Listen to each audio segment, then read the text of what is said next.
waras artinya individu yang mengalami hambatan dalam mengendalikan emosi dan kontrol sosial.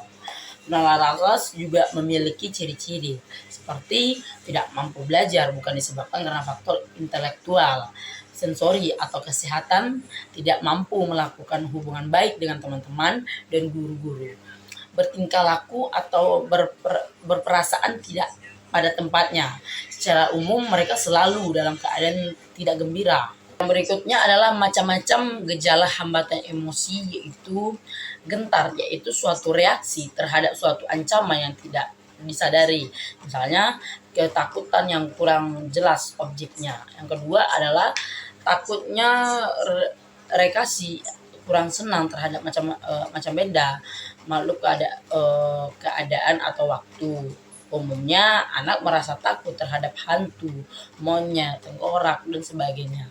Yang kedua adalah gugup atau nervous, yaitu adalah rasa cemas yang tampak dalam perbuatan-perbuatan aneh.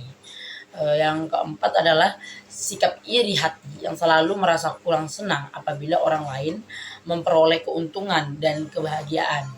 Yang kelima adalah perusak, yaitu memperlakukan benda-benda di sekitarnya itu menjadi hancur dan tidak berfungsi. Yang keenam adalah malu, yaitu sikap yang kurang matang dalam menghadapi tuntunan kehidupan. Berikutnya adalah gejala-gejala dari perbuatan adalah gejala-gejala yang dapat dalam perbuatan dia, yaitu adalah seperti sikap bermusuhan, agresif, bercakap kasar, menyakiti hati orang lain, keras kepala, menentang, menghina orang lain, berkelahi, merusak milik orang lain, dan sebagainya. Perbuatan mereka terutama sangat mengganggu ketentraman dan kebahagiaan orang lain. Berikutnya adalah ada faktor yaitu adalah faktor biologi. Yang pertama adalah keturunan atau genetik, neurologis.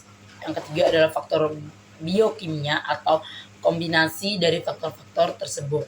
Faktor biologi dapat terjadi ketika anak mengalami keadaan kurang gizi, mengidap penyakit atau psikotik, dan trauma atau disfungsi pada otak. Kedua adalah faktor keluarga. Faktor dari keluarga dimaksud adalah patologis hubungan dalam keluarga. Menurut Trianto Pristauloyo 2005, tanpa disadari hubungan dalam keluarga yang sifatnya intraksional dan intransional sering menjadi penyebab dan permasalahan utama emosi dan perilaku pada anak. Berikutnya adalah faktor sekolah.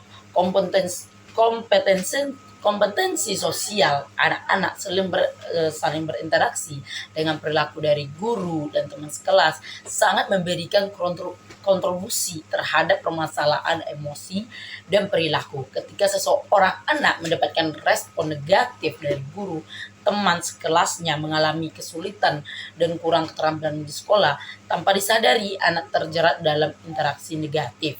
Berikutnya adalah faktor budaya. Standar nilai perilaku anak dapat melalui tuntunan-tuntunan maupun larangan-larangan dan model yang disajikan oleh kondisi budaya.